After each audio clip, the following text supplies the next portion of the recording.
Pessoal, então veja, resumindo, lesão corporal, regra geral, ação penal pública incondicionada. Regra geral, todas as modalidades de lesões corporais são de ação penal pública incondicionada, com exceção da lesão corporal simples ou lesão corporal leve e mais a lesão corporal culposa. Tá? Porque tem a previsão do artigo 89 da Lei 999, 88, desculpe, artigo 88 da Lei 999/95, que fala que é de ação penal pública condicionada à representação da vítima. Ok? Então, tirando essas duas, todas as demais são de ação penal pública incondicionada. Beleza, isso regra. Regra, primeira exceção. Segunda exceção, súmula 542 do STJ. A vítima, na lesão corporal leve, eu tenho que saber se é mulher e se está no contexto de violência doméstica familiar contra a mulher. Porque se estiver, a ação penal é pública incondicionada. Eu não vou aplicar o artigo 88 da Lei dos Juizados. Ok? Pois bem, olha só, olha a pena. E outra coisa, pessoal, faça a diferenciação de lesão corporal com a contravenção de vias de fato. Está lá no Decreto-Lei 3688 de 41. O que é a vias de fato? É quando a pessoa pratica uma ação contra a vítima, mas ele não objetiva lesionar fisicamente ou a saúde daquela pessoa, tá? Então, assim, se eu estou numa discussão e simplesmente eu empurro a pessoa, vias de fato. Agora, se eu esbofeteio, se eu dou um murro, se eu dou um chute, lesão corporal, ok? Pois bem, olha a pena da lesão corporal. Esse preceito secundário aqui prevê detenção de 3 meses a 1 ano. Então, detenção de 3 meses a 1 ano. O delegado pode arbitrar a fiança, tá?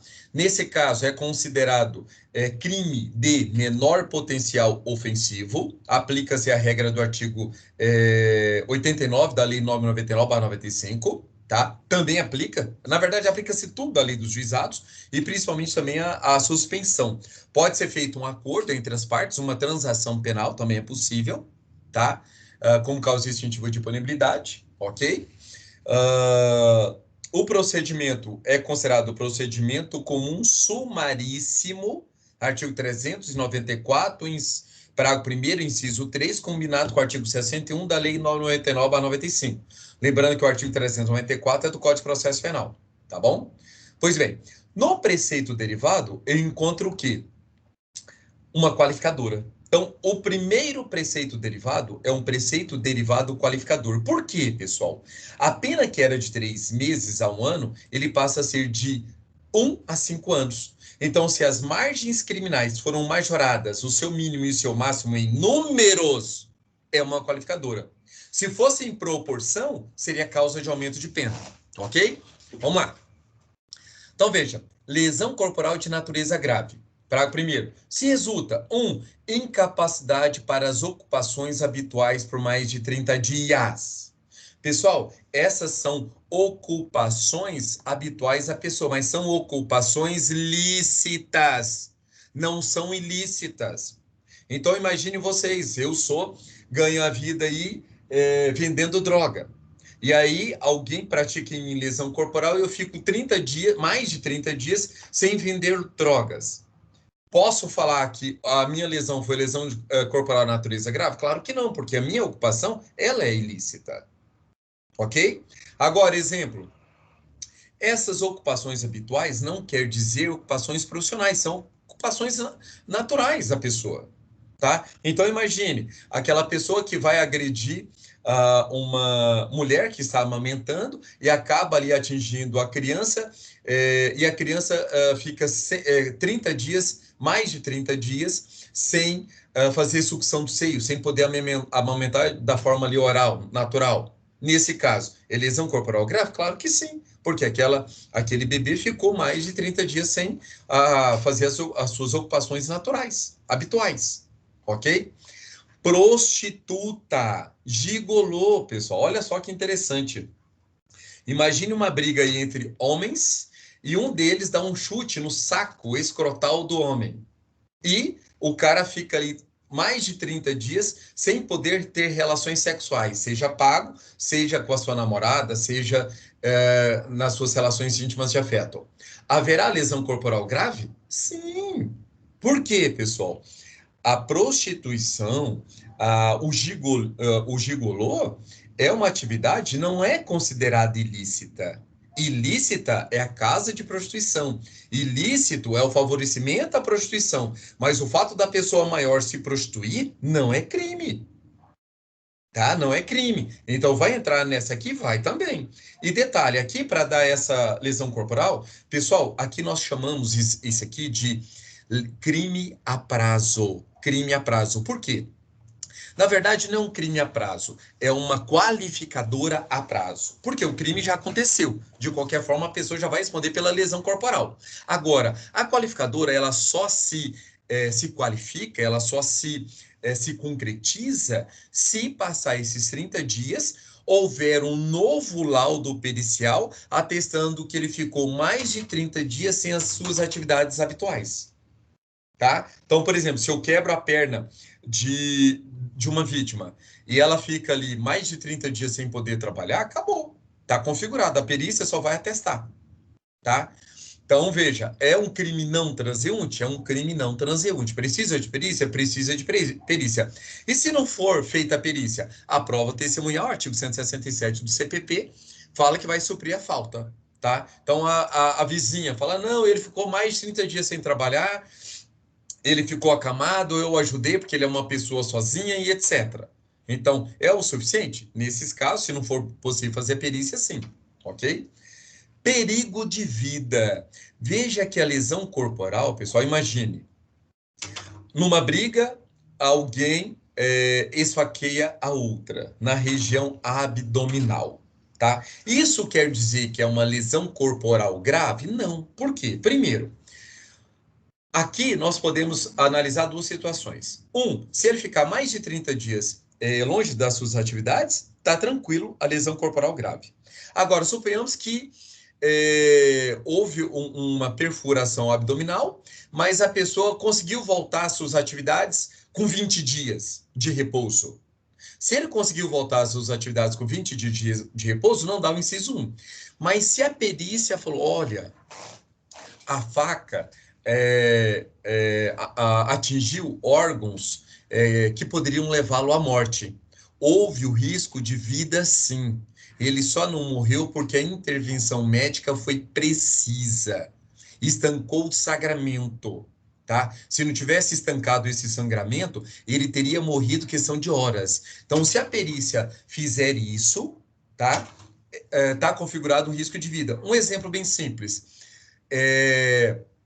A pessoa que é esfaqueada na perna ou no braço, onde pegou a veia femoral.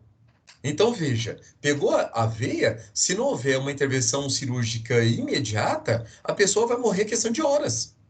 Tá? Então, se nesse caso a perícia atestou, mesmo que a pessoa 3, 4, 5 dias depois já esteja andando aí normalmente, houve o perigo de vida, é o suficiente para configurar essa lesão corporal, tá? Grave. 3, debilidade permanente de membro, sentido ou função. Pessoal, debilidade permanente de membro, sentido ou função. Aqui nós temos que lembrar o seguinte, que essa debilidade permanente de membro, o que é membro, pessoal?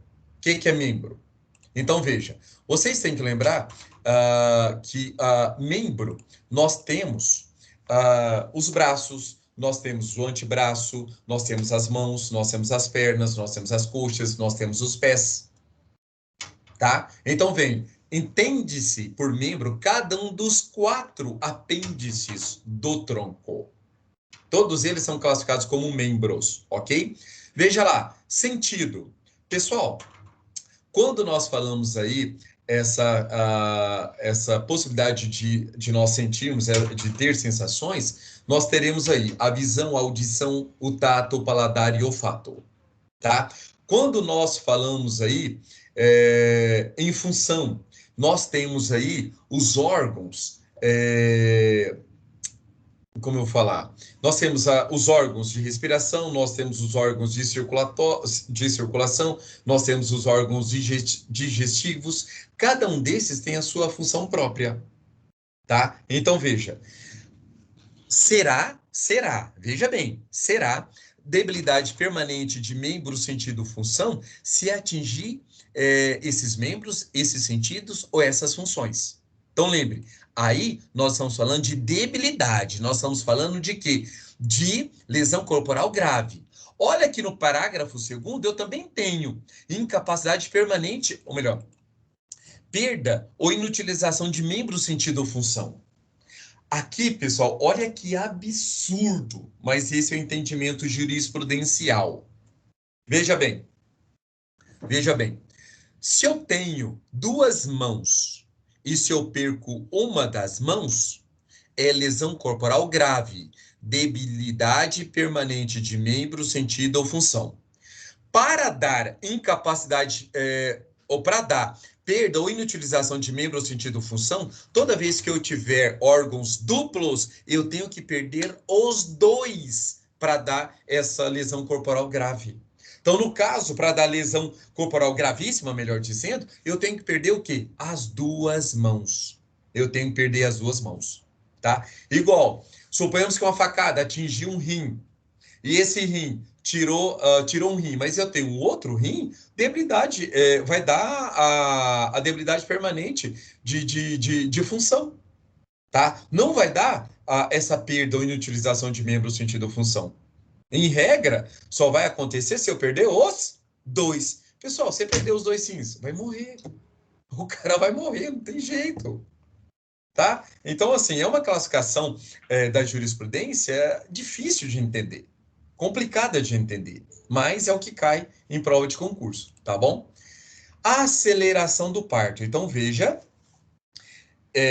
para que haja essa qualificadora, tá, de lesão corporal com aceleração do parto, a pessoa é um crime pré-ter-doloso. Ele não pode querer a morte do feto, tá? Então, nesse caso, a lesão corporal a título dolosa e a aceleração aí do parto é a título de culpa, tá? Então, veja, a criança nasceu fora do tempo, mas ela nasceu com vida e está bem, tá? Aí vai dar a lesão corporal grave. Agora, como nós falamos antes, se houver o aborto, tá? A criança morreu, ela morreu no ventre materno, por causa dessa lesão corporal, vai ser lesão corporal gravíssima. Ou se ela nasceu e depois logo em seguida morreu por causa das lesões, vai ser lesão corporal gravíssima também, tá? Mas lembrando, neste caso, é a título culposo o aborto. Não pode ser a título doloso. Se for a título doloso, ele vai responder tanto pela lesão corporal, mais o aborto do artigo 125 do Código Penal. Tá bom? Continuando. Parágrafo primeiro. Se resulta, pessoal... não, falamos sobre todos eles. Então, veja, pena, reclusão de 1 a 5 anos. Veja que aqui não é considerado mais crime de menor potencial ofensivo. Aqui nós temos um crime de média potencialidade ofensiva, por quê? Por causa da pena mínima. A pena mínima não ultrapassa 1 ano. Mas veja, a pena máxima é 5 anos. Nesse caso, pessoal, o delegado não pode arbitrar fiança.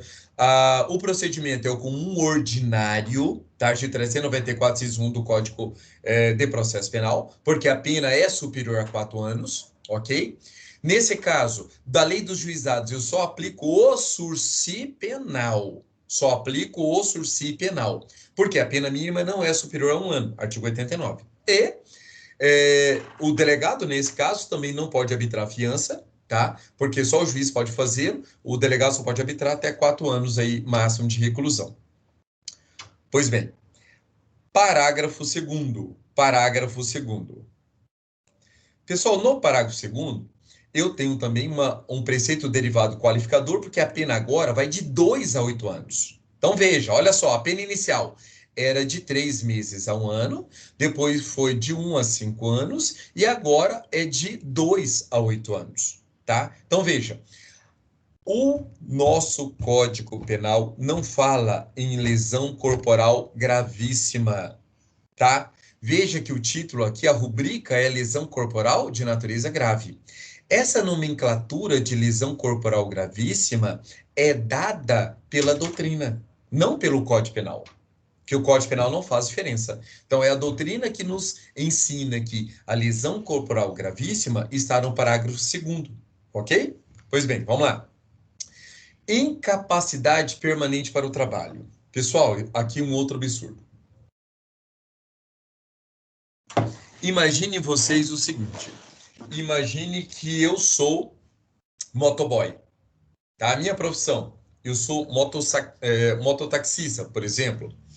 E a pessoa me agride e na agressão eu tenho as minhas duas pernas decepadas. Em regra, tá? Eu não vou poder ser mais mototaxista. Então, o ofício que eu agia, terei como executá-lo? Claro que não. Nesse caso, podemos falar que é uma lesão corporal gravíssima em face aí da incapacidade permanente para o trabalho? Pessoal, não. Pode ser aqui, ó, debilidade permanente de membro, sentido ou função. Nesse caso aqui, de membro, porque eu perdi as duas pernas. Então, a lesão corporal grave, se mais gravíssima, pessoal, não é. Por quê?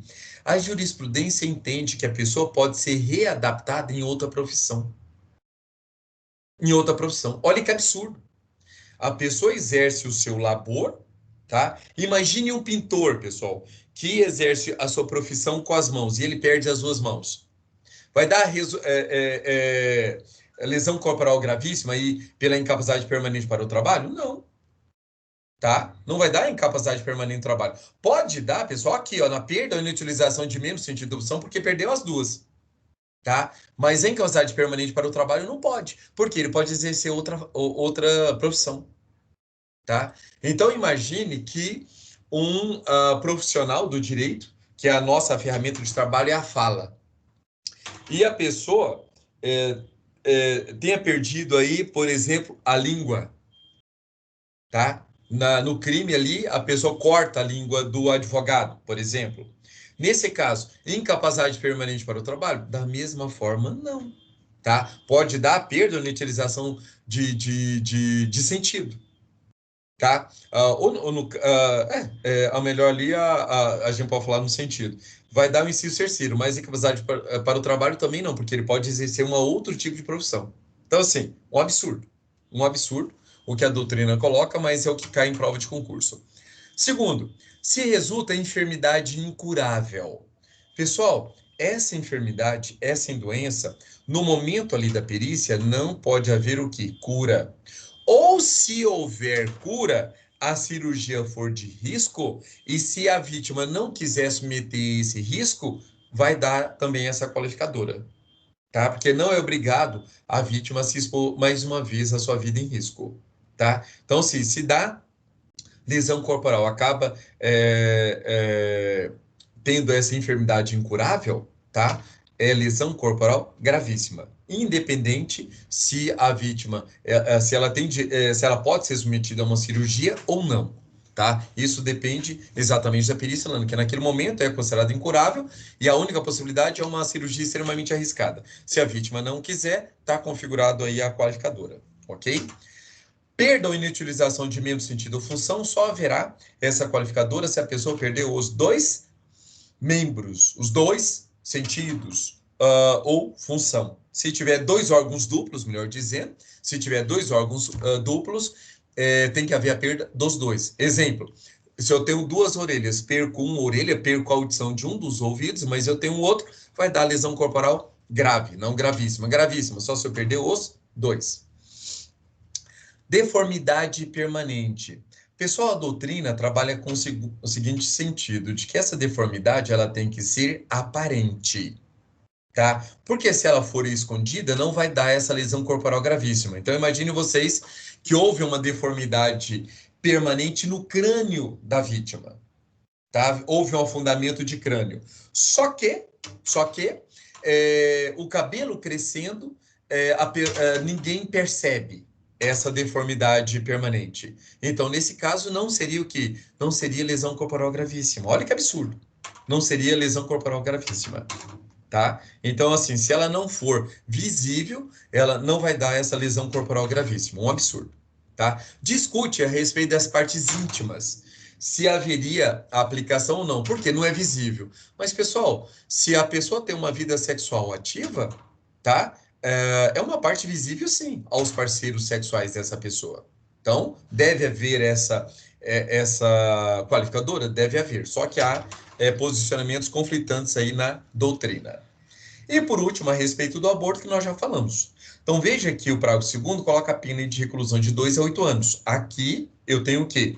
Uma hipótese de crime de máxima potencialidade lesiva, porque a pena mínima é superior a 1 ano, tá? Nesse exemplo aqui, pessoal, entre 2 a 8 anos, só o juiz pode aplicar a fiança, tá? Nesse exemplo aqui, a ação penal é pública incondicionada, né? Nesse exemplo aqui, se houver a pena máxima, o regime inicial de cumprimento de pena vai ser o semiaberto. Por que o semiaberto? Porque o artigo 33, parágrafo 2º da linha A, fala que o regime inicial vai ser o fechado se a pena for superior a 8 anos.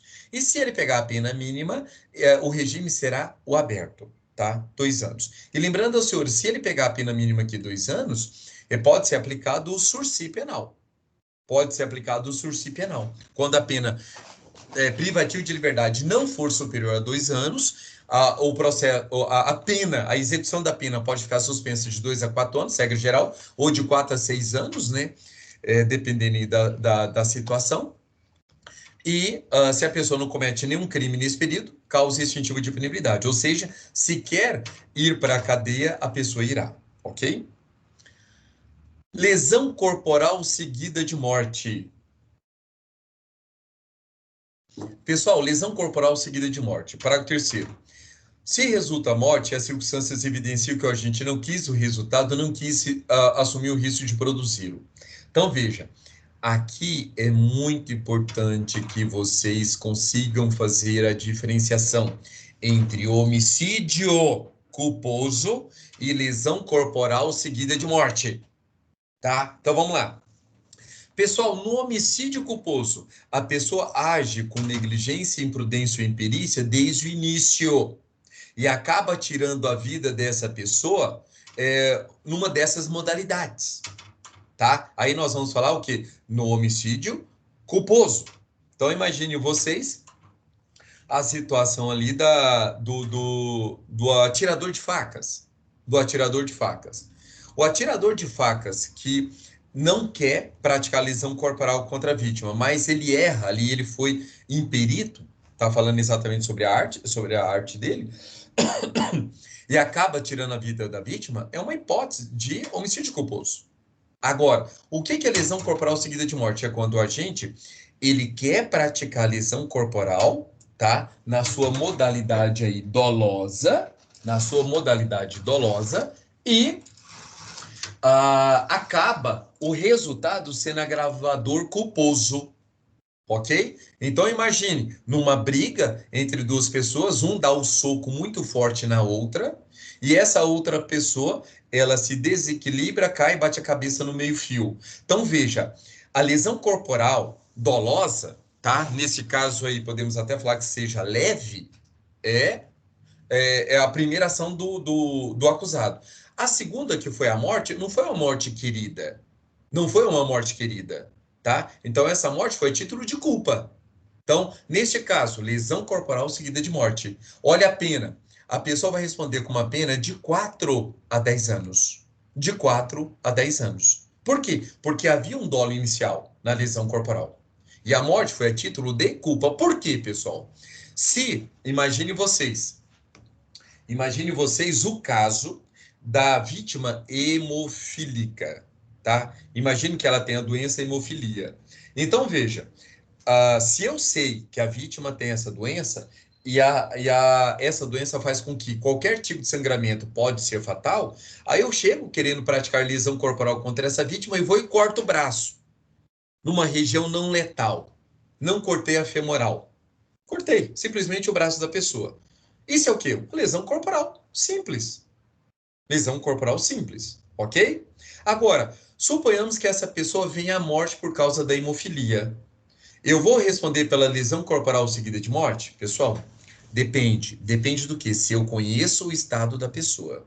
Se eu conheço que ela é hemofílica e cortei o braço querendo esse resultado morte, eu vou responder pelo homicídio doloso consumado. Homicídio doloso consumado, tá? Homicídio doloso consumado. Por quê? Porque eu sei do estado hemofílico da pessoa, tá? Agora, suponhamos que eu simplesmente corte aí o braço da pessoa numa região não letal, numa região não letal. Só que a pessoa acaba pegando uma superbactéria e vem a falecer. Pessoal, qualquer corte numa pessoa, é possível que ela pegue uma infecção? Sim, é possível que a pessoa pegue uma infecção. Essa infecção está na linha de desdobramento causal da ação? Sim. Então, nesse caso, eu posso atribuir esse resultado final ao agressor? Posso, a título de culpa, não a título doloso. Não a título doloso. Tá? Então, nesse caso, poderíamos falar assim, lesão corporal seguida de morte. Tá? Por quê? Pessoa, ele quis a lesão corporal e o resultado, morte, foi a título culposo. Ok? Então, a gente até poderia falar nessa situação. Só que aí nós temos a teoria da imputação objetiva do professor Klaus Jochim, tá? Que se nós aplicarmos neste caso, pessoal, sobre o incremento do risco, há doutrinadores que defendem que, nesse caso, a pessoa poderia ser responsabilizada só pela lesão corporal. Por quê? Não houve um incremento do risco, tá? A respeito aí da pessoa ter contraído essa doença. Porque estaria na linha de isolamento causal da ação inicial, que seria a lesão corporal. Tá? É uma doutrina que não é muito aplicada no Brasil, mas tem precedente, sim, da aplicação da teoria da imputação objetiva. É interessante que a gente analise, sim. Mas em prova de concurso, para que vocês fiquem mais seguros, vocês têm que imaginar o seguinte: vai falar, né, no problema que a pessoa agiu com dolo a respeito da conduta inicial e que o resultado agravador foi a título culposo. Aí é tranquilo vocês adotarem aí a lesão corporal seguida de morte, tá bom? De 4 a 10, 12 anos, né? Somente o juiz pode aplicar a fiança nesse caso. Se ele pegar a pena máxima, o regime inicial vai ser o fechado. Se ele pegar a pena mínima, o regime ainda será o aberto. Artigo 33, parágrafo 2º, a linha C, ok? No parágrafo 4º, nós temos aí uma causa de diminuição de pena, tá? O mesmo ali do homicídio, ou seja, não é uma lesão corporal privilegiada, é uma lesão corporal com causa de diminuição de pena, tá? Então, se o agente comete um crime impelido por motivo elevante de valor social ou moral, ou sob o domínio de violenta emoção logo em seguida a injusta provocação da vítima, o juiz pode reduzir a pena de 1/6 a 1/3. Então, tudo que nós falamos do homicídio também se aplica aqui, fazendo essas diferenciações, né? Que aqui o ânimos não é o ânimos negandi, o dolo de matar. Aqui o ânimos é o ânimos laedendi, é o ânimos de praticar lesão corporal, tá? Então haverá essa causa de diminuição de pena aí de 1/6 a 1/3. Parágrafo 5º, nós temos uma hipótese de substituição de pena que perdeu sentido, tá? Depois a modificação do artigo 44 do Código de Processo Penal, que aqui fala o seguinte: o juiz, não sendo graves as lesões, pode ainda substituir a pena de detenção pela pena de multa de R$200 mil a 2 contos de réis. Pessoal, hoje o artigo 44 prevê, quando a pena não for superior a 1 ano, a aplicação da pena privativa de liberdade pela pena de multa. Tá bom? Então, isso perdeu o sentido depois da modificação do artigo 44 do Código Penal. E aqui ele fala se ocorrer qualquer das hipóteses do parágrafo anterior ou se as lesões são recíprocas. Tá? Então, veja que, na verdade, nós vamos aplicar o parágrafo 5º e, sim, a regra do artigo 5º, salvo engano, para 4º. Ou melhor, a regra do parágrafo 4º do artigo 44 do Código Penal, que é a substituição da pena privativa de liberdade pela pena de multa. Tá bom?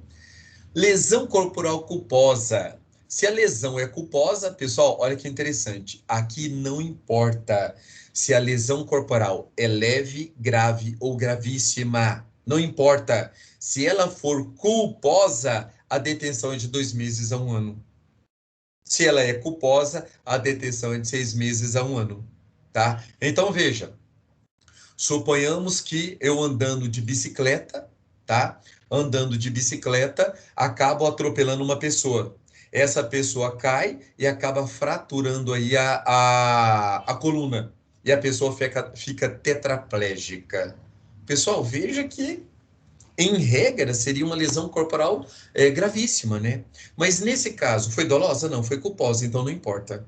Tá? A pena vai ser de 2 meses a 1 ano. Veja que o máximo que eu posso pegar, que o acusado pode pegar, é 1 ano, ok? Parágrafo 7º. Esse preceito derivado aqui, ele é uma causa de aumento de pena, tá? Então, aumenta-se a pena de 1/3 se ocorrer qualquer das hipóteses para quarto e sexto do artigo 121. Pessoal, para quarto e sexto, o parágrafo 4º vai falar exatamente do homicídio culposo, tá? A respeito de arte, ofício ou profissão, que aqui nós vamos falar da lesão corporal culposa, né? A respeito de arte, ofício ou profissão, vai ter esse aumento de 1/3, e também do homicídio doloso quando a vítima é menor de 14 anos ou maior de 60 anos. Tá? Então, aqui nós vamos fazer essa modificação. Então, a lesão corporal praticada contra pessoa abaixo de 14 anos ou acima de 60 anos vai ter esse aumento de 1/3, se for dolosa. E o parágrafo 6º do artigo 121 vai falar sobre a ação de milícia, tá? Aquela ação milícia ali que pratica homicídio, aqui é a mesma coisa, se pratica lesão corporal, tá? Então, também aumenta de 1/6. O parágrafo 8º vai falar sobre a lesão culposa. Então, veja, aplica-se a lesão culposa o quê? O perdão judicial. O perdão judicial. Então, se essa lesão corporal ela for culposa, aplica-se o perdão judicial se atingir a vítima de forma tão grave, tá? Então, imagine a pessoa, ao dar ré no seu veículo ali, acaba atingindo aí um filho, e esse filho quebra a perna, por exemplo, tá? Nesse caso, podemos aplicar o perdão judicial? Podemos aplicar o perdão judicial, ok? Violência doméstica, pessoal. Olha que interessante. Essa violência doméstica do parágrafo 9º, ela é diferente da lei Maria da Penha. Por quê, pessoal? O parágrafo 9º fala o seguinte, que se a lesão for praticada, qual lesão? Lesão corporal. For praticada contra acidente, contra descendente, contra irmão, contra cônjuge, ou companheiro, ou quem conviva, ou tenha convivido, ou ainda prevalecendo sua agenda das relações domésticas de coabitação de hospitalidade, detenção de 3 meses a 3 anos. Pessoal, veja que essa pena aqui, ela é aplicada para todas as pessoas nesse contexto de violência, tá? Então, veja que aqui nós estamos falando de uma lesão corporal leve. A pena que era de 3 meses a 1 ano, aqui passa de 1 mês a 1 ano. Olha lá. Voltando aqui a lesão corporal leve. Era de 3 meses a 1 ano. Agora, no parágrafo 9º, ela é de 3 meses a 3 anos.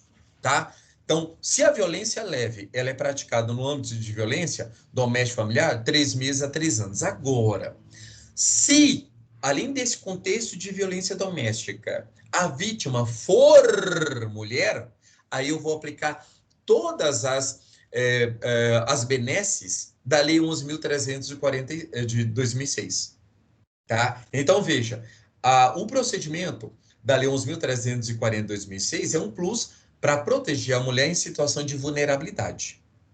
Ok? Então, aplica-se essa pena do parágrafo 9º, mais aqueles benefícios lá da Lei Maria da Penha. Agora, se o homem aqui é vítima, eu não aplico as benesses da Lei 11.340 de 2006 e simplesmente vou aplicar a regra do artigo 9º.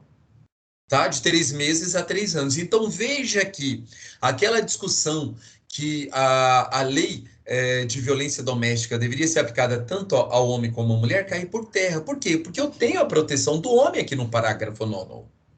Os procedimentos lá da lei Maria da Penha é porque a mulher está numa situação de vulnerabilidade. Lembre que a Constituição fala, trate os iguais como iguais, precisa da isonomia. E os desiguais de forma desigual na medida da sua desigualdade. Ok? É uma ação afirmativa. Vamos lá. Parágrafo 9º, ou 10º. Nos casos previstos no parágrafo 1º a 3º deste artigo, se as circunstâncias são indicadas no parágrafo 9º deste artigo, aumenta-se a pena em 1/3. Então, vamos lá. Nos casos previstos no parágrafo 1º a 3º deste artigo, quais sejam lesão corporal grave, lesão corporal gravíssima e lesão corporal seguida de morte. Então, no caso dessas lesões corporais grave, gravíssima seguida de morte, se as circunstâncias são indicadas no parágrafo 9º, ou seja, foi feita na violência doméstica e familiar aqui, aplica-se, aumenta a pena em 1/3. Então, aumenta a pena em 1/3. Então, nós vamos pregar a pena ali do parágrafo 1º, de 1 a 5 anos, ou do parágrafo 2º, tá? O parágrafo 2º, que é de 2 a 8 anos, ou do parágrafo 3º, que é de 4 a 12 anos. E vamos aumentar em 1/3, ok? Parágrafo 11. Na hipótese do parágrafo 4º, olha só, tudo falando sobre a violência doméstica. Na hipótese do parágrafo 9º desse artigo, a pena será aumentada de 1/3 se o crime for cometido contra a pessoa portadora de deficiência. Tá? Então, veja, além da pena normal de 3 meses a 3 anos, se a vítima, estando nesse contexto de violência doméstica, for portadora de deficiência, terá mais esse aumento aí de 1/3. Tá? Então, lembre de todas essas causas de aumento, tendo como foco aí a violência feita no âmbito doméstico, tá? Englobando ascendente, descendente, irmão, cônjuge, companheiro, com quem haja coabitação ou que tenha havido coabitação, tá? E prevalecendo-se o agente das relações domésticas, coabitação ou de hospitalidade. Então, veja, pessoal, que aqui eu analiso até o caso de república.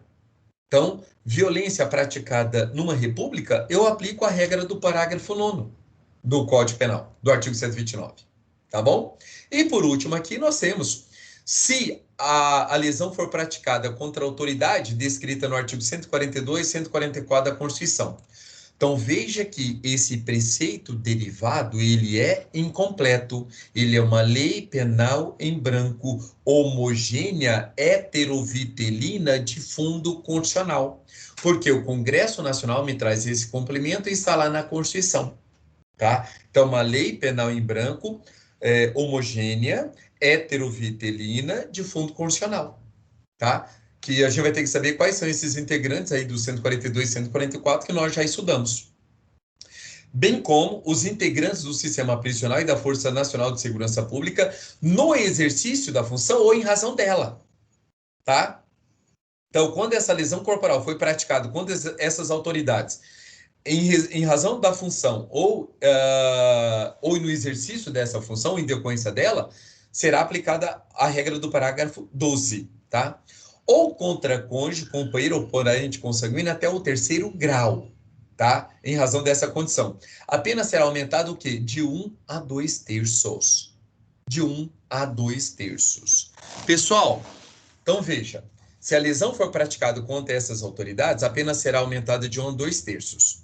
Tá? É uma causa de aumento de pena que eu aplico a lesão leve, que eu aplico a lesão grave, que eu aplico a lesão gravíssima, que eu aplico a lesão corporal seguida de morte.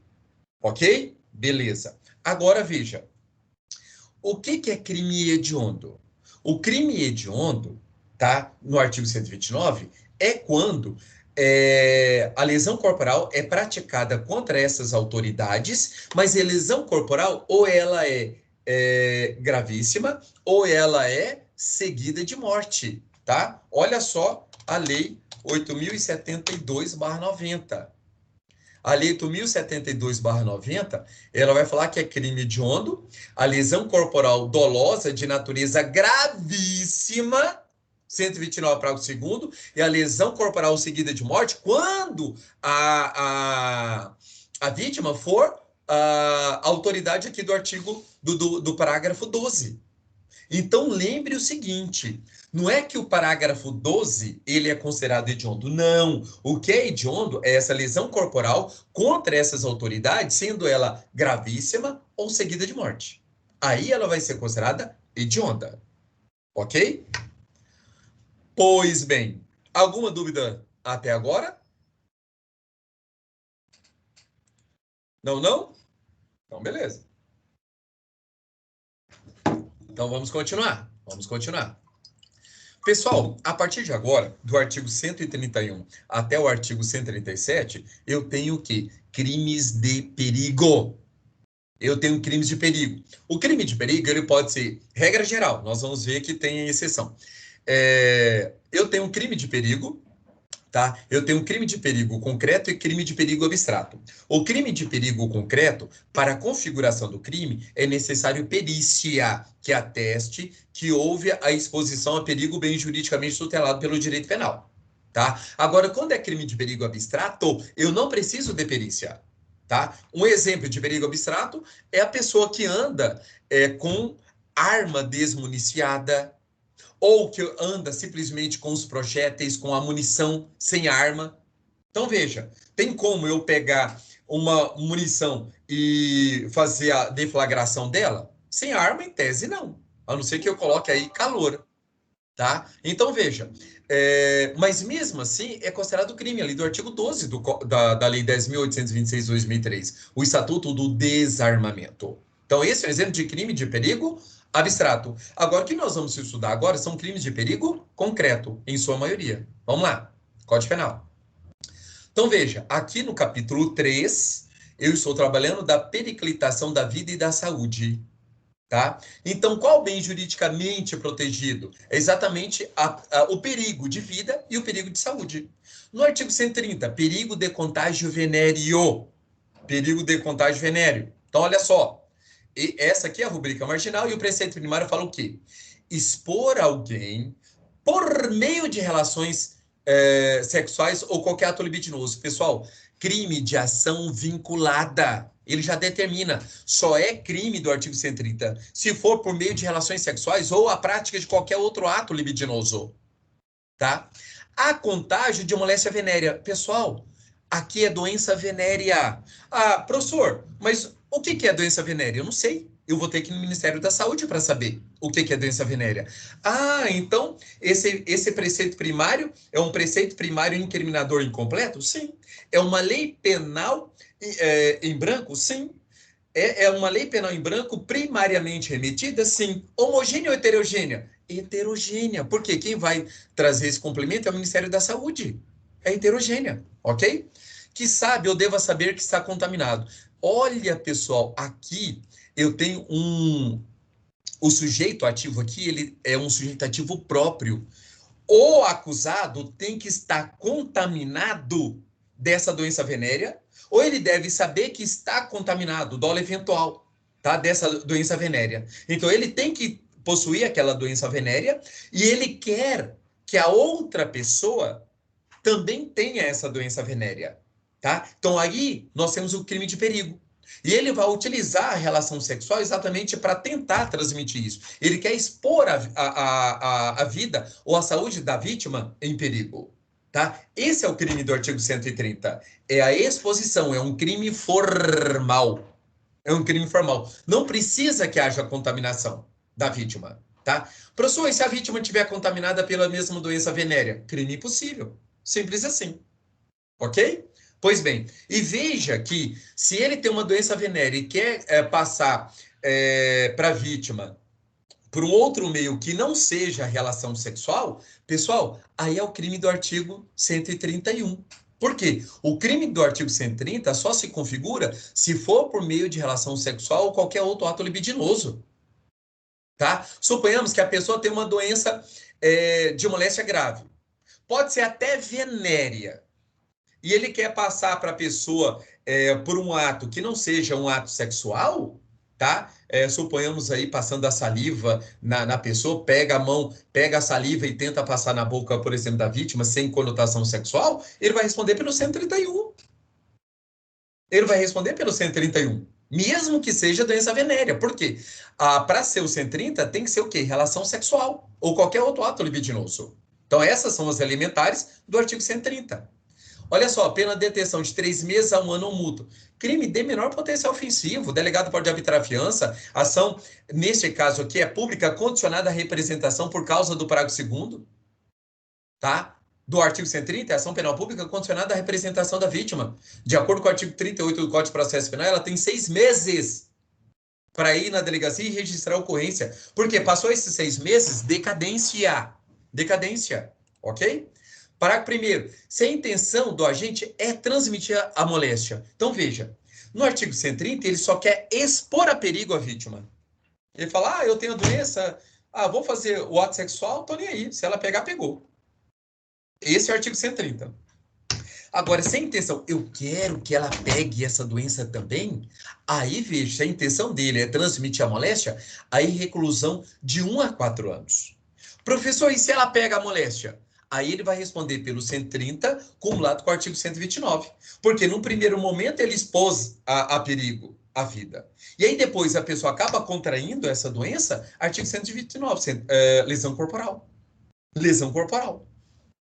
Tá? Tem vozes na doutrina falando que aplica aí o princípio da consunção e ela não vai responder. Tá? Mas eu prefiro a corrente doutrinária que defende que, nesse caso, os momentos consumativos são diferentes, tá? E aí haveria o concurso aí desses crimes, 130 e o 129. Ok? No artigo 131, pessoal, perigo de contágio de moléstia grave. Aqui é quando a pessoa pratica com o fim de transmitir a outra em moléstia grave, que está contaminado, ato capaz de produzir o contágio. Pessoal, aqui o que acontece? Qual a diferença do 131 para o 130?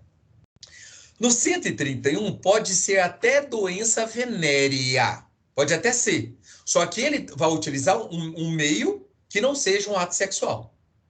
Beleza. Agora, se não é doença venérea, se a doença não é venérea, e ele utiliza qualquer outro meio, mas ele tem que estar contaminado. Exemplo, pessoal, febre amarela, Covid, o Covid-19, tá? Então, se ele transmite para a vítima por meio de relações sexuais, mas veja, o Covid não é considerado uma doença venérea, então ele vai responder pelo 131, reclusão de 1 a 4 anos e multa, tá? Seringa, tá? Se a pessoa, olha que interessante, se a pessoa vai para os carnavais, que acontece muito, e pega uma seringa contaminada para contaminar a vítima. Se ele está contaminado da doença, 131. Se ele não está contaminado da doença, artigo 132. 132, suponhamos que ele coloque ali o vírus do Covid. Tá? Então, se ele está contaminado, 131. Se ele não está contaminado, 132 do Código Penal. Detenção de 3 meses a 1 ano, se o fato não constitui crime mais grave. Veja, pessoal, que o 130 e 131 é um crime, é considerado o quê? Um crime, é um tipo penal subsidiário. Eu só aplico o 130 ou 131 se a pessoa não quer cometer um crime mais grave. Por exemplo, a lesão corporal, se ele quer praticar o homicídio. Por exemplo, imagine a pessoa que está aí no 132, ele está com o vírus do ebola. E aí ele quer injetar na vítima, e ele não tem esse vírus. 132? Não, é ebola altamente letal, pessoal. Nesse caso, ou vai ser tentativa de homicídio, ou se a pessoa falecer, homicídio. Não vai ser aplicado 132. Tá bom? Olha o parágrafo único. A pena é aumentada de 1/6 a 1/3 se a exposição da vida ou a saúde de outrem a perigo decorre de transporte de pessoas para prestação de serviço em estabelecimento de qualquer natureza, de acordo com as determinações legais. Pessoal, olha o famoso pau de arara, em que você faz o transporte clandestino das pessoas sem a segurança, tá? Ou imagine até o caso dos ônibus municipais ou intermunicipais que não coloca aí o cinto de segurança, tá? 132, parágrafo único. 132, parágrafo único. Ok? Então, façam as diferenciações do 130, 131 e 132 em cima dessas elementares. Tá? E lembrando que eles são tipos penais subsidiários. Os dois primeiros tácitos e o 132 expresso, porque tá aí, ó. Se não constitui fato mais grave. Ok? Pessoal, para a gente finalizar nossa aula de hoje, o 133, abandono de incapaz. Abandonar pessoa que está sob seu cuidado, guarda, vigilância, autoridade ou por qualquer outro motivo incapaz de defender-se dos riscos resultantes do abandono. Pessoal, aquele caso daquela mulher que colocou a criança ali lá no Nordeste, colocou a criança ali no elevador, apertou o andar e saiu e deixou a criança sozinha. E a criança para ali no meio, brinca ali, acaba caindo e morre. Ela foi indiciada pelo delegado pelo 133A. Foi denunciada pelo Ministério Público, que aceita a denúncia pelo juiz, com base no artigo 133A. Por quê, pessoal? Olha que a pena. Se resulta morte, a reclusão é de 4 a 10 anos. E o homicídio culposo, pessoal, a pena de 1 a 3. Eu entendo que o delegado errou, eu entendo que o Ministério Público errou, eu entendo que o juiz errou. Não é um crime doloso contra a vida, pessoal. Não é um crime doloso contra a vida. E eu entendo que eles estão errados. Por quê? Quando a gente vai analisar na doutrina esse abandono, é quando a pessoa fica completamente desassistida. Tá? Incapaz de defender-se dos riscos resultantes desse abandono. Pessoal, não está na linha de desdobramento causal você deixar uma criança no elevador e ela cair do prédio. Não está nessa linha de desdobramento causal. Me desculpem o promotor, o delegado, o juiz. Eles erraram. Eu falo aos senhores, quando chegar nos tribunais superiores, isso vai mudar, porque está errado. Aquilo ali foi homicídio culposo. Não foi abandono de capaz.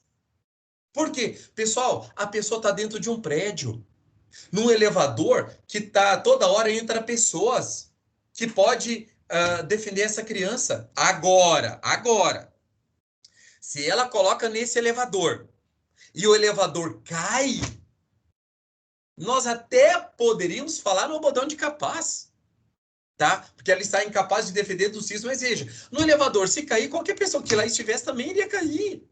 Não está nessa linha de desdobramento causal. Então, assim, eu entendo que eles erraram.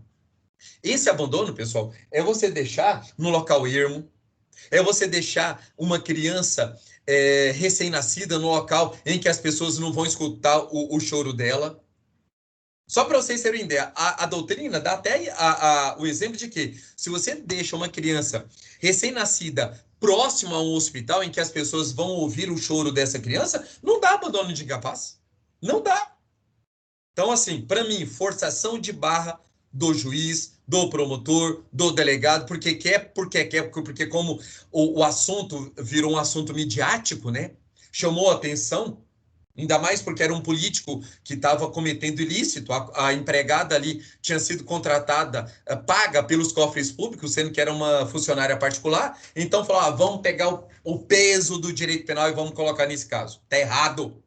O que é certo, o que é errado, é errado. Não dá abandono de capaz. Estudem o conceito de abandono.